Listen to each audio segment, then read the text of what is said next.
Hello students, তোমাদের সবাইকে আমাদের চ্যানেলে ওয়েলকাম জানাই। আজকে দেখো প্রশ্নবিচিত্রা থেকে দ্বিতীয় পর্বের মূল্যায়নের জন্য আমরা আরো একটি গণিতের মডেল প্রশ্নপত্র থেকে সমস্ত যে অঙ্কগুলো দেওয়া হয়েছে সেগুলো খুব সহজভাবে আমাদের আজকের ক্লাসে আমরা আলোচনা করব। আমরা প্রিভিয়াস ক্লাসে মডেল কোশ্চেন পেপার 5টা সলভ করেছিলাম, তাই আজকে আমরা মডেল কোশ্চেন পেপার 6 যেটা দেওয়া হয়েছে সেটার আনসার গুলো পরপর দেখে নেব। প্রথম প্রশ্ন দেখো, লঘিষ্ঠ আকারে প্রকাশ করো। লঘিষ্ঠ আকারে প্রকাশ করো, এই সমস্ত অঙ্ক দেওয়া থাকলে আমাকে কি করতে হয়, একদম কাটাকাটি করে শেষ পর্যন্ত আমাকে কাটতে হবে, যতক্ষণ পর্যন্ত কাটাকাটি যাবে। এই ক্ষেত্রে দেখো 84 কে যদি আমরা 2 দিয়ে কাটি তাহলে 4 2 8 2 2 4, 108 কে 2 দিয়ে আমরা যদি কাটি তাহলে সেক্ষেত্রে 5 আর 4 54। এরপরে এটাকে আবার 2 দিয়ে কাটবে তাহলে 21, এটাকে 2 দিয়ে কাটবে তাহলে 2 2 4 7 2 14, তাহলে 21 আর 27। এবার এটাকে 3 দিয়ে কাটবে তাহলে 3 7 21, এক্ষেত্রে 3 9 27, তার মানে 7 এর 9 এটা হবে আনসার। এরপরে দেখো ক্ষয়ের অঙ্কটা 1 এর 3 1 এর 27 ও 1 এর 9, একে ছোট থেকে বড় সাজাও। আমরা প্রথমত এই তিনটে ভগ্নাংশকে সমহর বিশিষ্ট ভগ্নাংশে পরিণত করব। তার জন্য দেখো 3 27 এবং 9 এদের লসাগু বের করব। দেখবে 3 27 এবং 9 এর লসাগু হবে 27। এবার 27 কে 3 দিয়ে ভাগ করব তাহলে 9, তার মানে উপর নিচে 9 দিয়ে গুণ করব। 27 কে 27 দিয়ে ভাগ করলে 1 হয়, তাহলে এক্ষেত্রে উপর নিচে আমরা 1 দিয়ে গুণ করব, এটা কিন্তু 1 হবে, যেমন এটা 1 লিখবে। এক্ষেত্রে 27 কে 9 দিয়ে ভাগ করলে 3, তাহলে উপর নিচে 3 দিয়ে আমরা গুণ করব। এবার দেখো 9 কে 9 3 9 27, এক্ষেত্রে 1 একে 1 27 1 27, এটা 3 একে 3 3 9 27। এবার আমরা এখানে দেখতে পাচ্ছি যে 1 এর, দেখো আমরা জানি যে তিনটে ভগ্নাংশ যাদের হর একই, ভগ্নাংশের হর যদি একই হয় তাহলে সেক্ষেত্রে যার লব ছোট সে ছোট, এবং যে ভগ্নাংশটির লব বড় হয় সে ভগ্নাংশটি বড় হয়। তাহলে এক্ষেত্রে সবগুলোর নিচে 27 আছে, যার লব ছোট সে ছোট, তাহলে 1 এর 27 ছোট, লেস দেন 3 এর 27, লেস দেন 9 এর 27। এবার ফাইনালি লিখে দেব যে অতএব ছোট থেকে বড় সাজিয়ে পাই। দেখো 1 এর 27 সবথেকে ছোট, 3 এর 27 মানে অ্যাকচুয়ালি 1 এর 9, তাই জন্য 1 এর 9 লিখলাম, লেস দেন দিয়ে 9 এর 27 মানে সেটা অ্যাকচুয়ালি 1 এর 3, তাহলে 1 এর 3 আমরা লিখব। এরপরে গয়ের অঙ্কটা দেখো 15 পূর্ণ 3 এর 8, একে অপ্রকৃত ভগ্নাংশে পরিণত করো।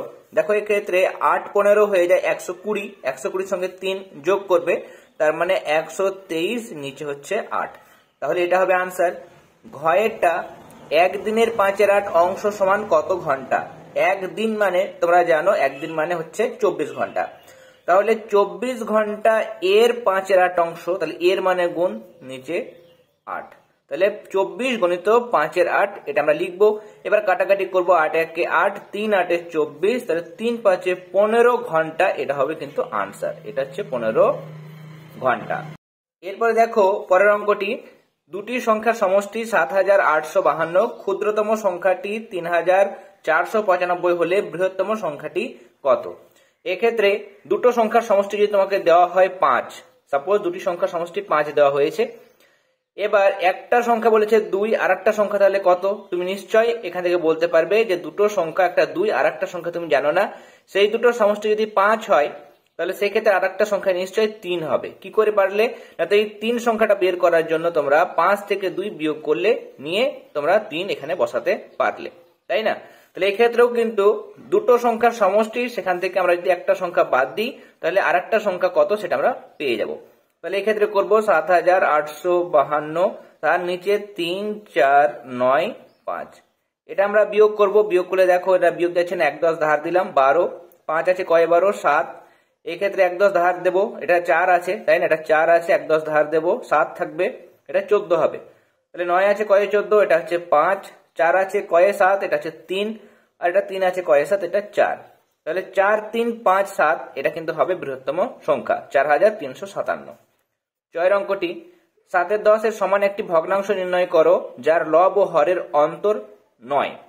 এক্ষেত্রে লব ও হরের অন্তর কত, 3, আমাকে 9 করতে হবে। এখন আছে আমার এক্ষেত্রে অন্তর মানে পার্থক্য, কেমন, লব আর হরের পার্থক্য দেখো 10 থেকে 7 বিয়োগ করে 3 আসে, আমাকে করতে হবে 9, তাহলে 3 কে 9 করতে গেলে 3 দিয়ে গুণ করতে হবে, তাহলে উপর নিচে 3 দিয়ে গুণ করো, তাহলে 3 7 হবে 21, নিচে 3 10 30, তাহলে আমরা উপরে লব এবং হরে একই সংখ্যা দিয়ে গুণ করলাম, তাহলে সেটা ভগ্নাংশটি একই আসে। এবার এক্ষেত্রে হর এবং লবের পার্থক্য দেখো, 30 থেকে 21 বাদ দিলে হয় 9, তার মানে আনসারটা আমার ঠিক হয়ে গেছে। এরপরে আমরা 2 দাগের প্রশ্নে চলে যাব। প্রথম প্রশ্ন দেখো, একটা সরল করতে দেওয়া হয়েছে, দেখে নাও। দেখো সরলটা, প্রথমে আমরা প্রথম বন্ধনীর কাজ করব, 6 থেকে 3 বিয়োগ করলে 3, বাদ বাকি আমরা একই রেখে দিয়েছি। এখানেও 24 ভাগ 4, এরপরে 6 থেকে 3 বিয়োগ করলে 3 হয়, সেটা আমরা লিখলাম।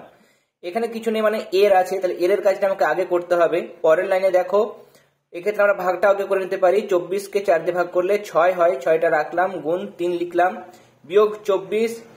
এবার এক্ষেত্রে ভাগ এবং এর, তাই না, আমরা জানি বডমাস নিয়ম।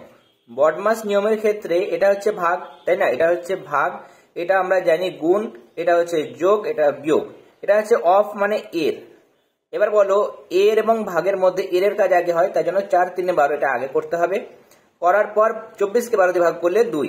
এবার আমরা পরের লাইনে কি করব, দেখো গুণ এবং বিয়োগের মধ্যে, গুণ আর বিয়োগের মধ্যে গুণের কাজ আগে, তাহলে 3 6 18, 18 থেকে বিয়োগ 2, শেষে বিয়োগ করলাম, আনসার হলো আমার 16। তাহলে এটা কিন্তু হয়ে যাবে আনসার। এরপর দেখো ক্ষয়ের অঙ্কটি, একটি সংখ্যাকে পরপর 4 ও 5 দ্বারা ভাগ করায় যথাক্রমে 2 ও 1 ভাগশেষ হলো। শেষ ভাগফলটি হলো 45, সংখ্যাটি নির্ণয় করো। আমাদের শেষে ভাগফল বলেছে 45, ভাজক আমরা শেষে কি দিয়ে ভাগ করেছিলাম, 5 দিয়ে, তাহলে শেষে ভাজক হচ্ছে 5, আর 5 দিয়ে যখন ভাগ করা হচ্ছে, দেখো 4 দিয়ে ভাগ করলে 2 ভাগশেষ থাকে, আর 5 দিয়ে ভাগ করলে 1 ভাগশেষ থাকে। তাহলে এই ক্ষেত্রে 5 দিয়ে ভাগ করছি, তখন ভাগশেষ 1। এবার আমরা জানি ভাজ্য মানে ভাজক গুণিত ভাগফল যোগ ভাগশেষ, তাই না, যোগ ভাগশেষ। তাহলে এক্ষেত্রে এ দুটো গুণ করবে, দেখো 225 যোগ 1, তার মানে 226। তাহলে এক্ষেত্রে শেষ ভাজ্য ছিল 226। প্রশ্ন বিচিত্রার মধ্যে 226 আনসার দেওয়া হয়েছে, তবে 226 এটা আনসার হবে না।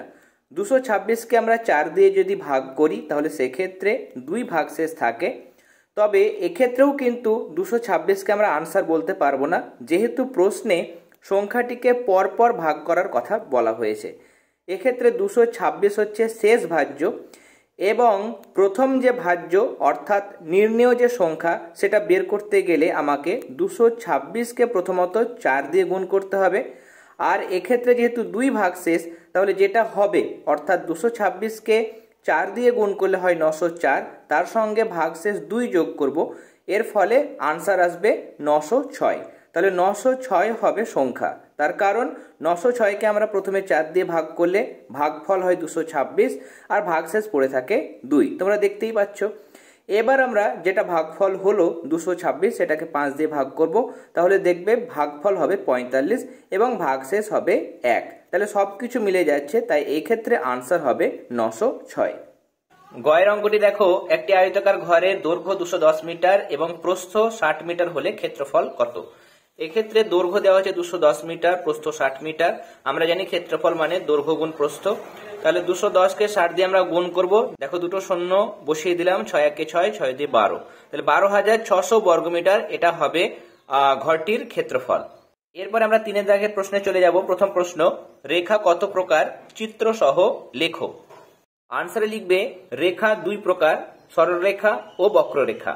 প্রথমে দেখো সরল রেখা চিত্র আমরা অঙ্কন করেছি, তোমরা স্কেলের সাহায্যে একটা দাগ দেবে এবং 2 দিকে তীর চিহ্ন দেবে, এবং তীর চিহ্ন কিছুটা একটু ভেতরে তোমরা কিন্তু দুটো বিন্দু নিয়ে সেই দুটো নাম করবে এবং লিখবে যে এবি একটি সরল রেখা। এক্ষেত্রে বক্ররেখা মানে আঁকাবাঁকা পথে একটা বিন্দুর গমন, তাই না, তাহলে এক্ষেত্রে পি কিউ এটা হচ্ছে একটা বক্র রেখা। এরপরে আমরা ক্ষয়ের প্রশ্নে চলে যাব। সরল রেখাংশ ও রশ্মির মধ্যে দুটি পার্থক্য লেখো। তোমরা লিখবে সরল রেখাংশ যেটা, এর দুটি নির্দিষ্ট প্রান্তবিন্দু আছে, যেমন এরকম দুটোই কিন্তু প্রান্তবিন্দু নির্দিষ্ট। কিন্তু রশ্মি এর একদিকে একটি প্রান্তবিন্দু আছে, অন্যদিকে প্রান্তবিন্দু নেই। রশ্মির ক্ষেত্রে একদিকে একটা প্রান্তবিন্দু থাকে, কিন্তু অন্যদিকে কোনো নির্দিষ্ট কিন্তু কোনো প্রান্তবিন্দু নেই, মানে একদিক ফিক্সড, অন্যদিকে অসীম পর্যন্ত বাড়ানো যায়। দ্বিতীয় পার্থক্য লিখবে সরল রেখাংশ এর দৈর্ঘ্য মাপা যায়, রশ্মি এর দৈর্ঘ্য মাপা যায় না। যেহেতু সরল রেখাংশের দুটো বিন্দু নির্দিষ্ট, তার জন্য আমরা এই দুটি বিন্দুর মাঝের দূরত্ব মানে সরল রেখাংশটির দৈর্ঘ্য কতটা সেটা মাপতে পারি। কিন্তু রশ্মিটার একটা বিন্দু ফিক্সড, কিন্তু অন্য দিক তো ফিক্সড নয়, অসীম পর্যন্ত বাড়ানো যায়, তাই এর দৈর্ঘ্য কিন্তু মাপা যায় না। এরপরে 4 দাগের প্রশ্নে চলে যাব। লুডোর ছক্কার কটি তল? আনসার হবে 6টি তল। ক্ষয়ের প্রশ্ন, একটি এবং দুটি বিন্দু দিয়ে কতগুলি সরলরেখা অঙ্কন করা যায়? মনে রাখবে একটি বিন্দু দিয়ে, আমরা যদি একটা বিন্দু দিয়ে সরলরেখা অঙ্কন করি, আমরা অনেকগুলো সরলরেখা কিন্তু অঙ্কন করতে পারি। এরকম ভাবে অনেকগুলো সরলরেখা কিন্তু আমরা অঙ্কন করতে পারি। তাই একটি বিন্দু দিয়ে লিখবে অসংখ্য সরলরেখা অঙ্কন করা যায়। আর দুটি বিন্দু দিয়ে কতগুলো সরলরেখা অঙ্কন করা যায়, লিখবে দুটি বিন্দু দিয়ে শুধুমাত্র একটি সরলরেখা অঙ্কন করা যায়। তাহলে সেক্ষেত্রে আনসার লিখবে একটি। দুটোই জিজ্ঞাসা করা হয়েছে, তাই দুটোই কিন্তু আনসার তোমরা লিখবে। গয়ের প্রশ্ন, সংজ্ঞা দাও সমান্তরাল সরলরেখা। আনসারে লিখবে একই সমতলে অবস্থিত দুই বা তার বেশি সরলরেখা যদি তারা পরস্পর মিলিত না হয় সেই সরলরেখাগুলো হলো সমান্তরাল সরলরেখা। এটা বলার পরে তোমরা কিন্তু এরকম সরলরেখা অঙ্কন করে দেখাবে, বা এরকম ভাবে উপর নিচেও কিন্তু সরলরেখাগুলোকে অঙ্কন করে তোমরা দেখাতে পারো। তিনটে স্কেলের সাহায্যে কিন্তু তোমরা দেখাবে। কেমন? ঘয়ে বলেছে দেখো, বর্গক্ষেত্রের ক্ষেত্রফল জানা থাকলে কিভাবে বাহুর দৈর্ঘ্য পাবো। তোমরা লিখবে বর্গক্ষেত্রের একটি বাহুর দৈর্ঘ্য, তাই না? এক্ষেত্রে বর্গক্ষেত্রের একটি বাহুর দৈর্ঘ্য ক্ষেত্রফলের বর্গমূল যদি আমরা নির্ণয় করি তাহলে সেক্ষেত্রে আমরা বর্গক্ষেত্রের একটি বাহুর দৈর্ঘ্য পেয়ে যাই। এরপরে আমরা 5 দাগের প্রশ্নে চলে যাব। একটি বর্গাকার পার্কের ক্ষেত্রফল 900 বর্গমিটার, ওই পার্কটির প্রত্যেক বাহুর দৈর্ঘ্য ও পরিসীমা কত? প্রথমত দেখো, বর্গাকার পার্কের ক্ষেত্রফল বলে দেওয়া হয়েছে 900 বর্গমিটার। তাহলে প্রত্যেক বাহুর দৈর্ঘ্য, তার মানে 900 এর বর্গমূল আমাকে বের করতে হবে। যেহেতু ক্ষেত্রফল থেকে বর্গক্ষেত্রের প্রত্যেক বাহুর দৈর্ঘ্য বের করার সময় আমরা ক্ষেত্রফলের বর্গমূল নির্ণয় করি। তাহলে ক্ষেত্রফল 900, তার বর্গমূল নির্ণয় করব। এবার এই বর্গমূলটা তোমরা আলাদাভাবে উৎপাদকে বিশ্লেষণ করেও করতে পারো, কিন্তু সেটা দরকার নেই। দেখো 9 গুণিত 100 মানে 900। তাহলে 100কে আমরা ভাঙতে পারি 10 গুণ 10, আর 9কে ভাঙতে পারি 3 গুণ 3। এবার বর্গমূল চিহ্ন থেকে বেরিয়ে এলে জোড়া থেকে একটা করে বেরিয়ে আসবে, তার মানে দুটো 3 থেকে একটা 3, আর দুটো 10 থেকে একটা 10 বেরিয়ে আসবে। তার মানে এক্ষেত্রে 3 গুণিত 10, তাহলে আনসার হবে 30 মিটার। তাহলে প্রত্যেক বাহুর দৈর্ঘ্য আমরা পেলাম। এক্ষেত্রে পরিসীমাও জিজ্ঞাসা করা হয়েছে, তাহলে আমরা লিখবো পার্কের পরিসীমা সমান 4 গুণিত একটি বাহুর দৈর্ঘ্য। একটা বাহুর দৈর্ঘ্য আমরা পেয়েছি 30 মিটার, তাহলে 4 গুণিত 30, তাহলে 0 3 4 12, তাহলে 120 মিটার। এটা হচ্ছে পার্কের পরিসীমা। এরপরে দেখো ক্ষয়ের প্রশ্ন, একটি আয়তাকার পার্কের দৈর্ঘ্য 25 মিটার ও প্রস্থ 15 মিটার। যদি পার্কটির প্রত্যেক ধারের দৈর্ঘ্য 2 মিটার করে বাড়ানো হয় তবে নতুন বাগানটির পরিসীমা আগের থেকে কত বেশি হবে? প্রথমে দেখো, আয়তাকার পার্কের পরিসীমা মানে আমরা জানি 2 গুণিত দৈর্ঘ্য যোগ প্রস্থ, সেটা আমরা করলাম। দৈর্ঘ্য 25 মিটার, প্রস্থ 15 মিটার বসালাম। 25 আর 15 যোগ করলে 40, 40কে 2 দিয়ে গুণ করলে 80 মিটার। তাহলে প্রথমে পার্কের পরিসীমা যেটা ছিল সেটা হচ্ছে 80 মিটার। এবার দেখো এক্ষেত্রে পরে প্রত্যেক ধারের দৈর্ঘ্যটাকে 2 মিটার করে বাড়িয়ে দেওয়া হলো। তাহলে সেক্ষেত্রে দৈর্ঘ্য 25 মিটার ছিল, সেটা আরো 2 মিটার বেড়ে যাবে, মানে 27 মিটার হবে। আর প্রস্থ সেটা 15 মিটার ছিল, সেটা 2 মিটার বাড়লে 17 মিটার হবে। তাহলে নতুন যে বাগানটা পাবো সেটা পরিসীমা কত হবে? 2 গুণিত দৈর্ঘ্য যোগ প্রস্থ। নতুন দৈর্ঘ্য হচ্ছে 27, আর নতুন প্রস্থ হচ্ছে 17 মিটার।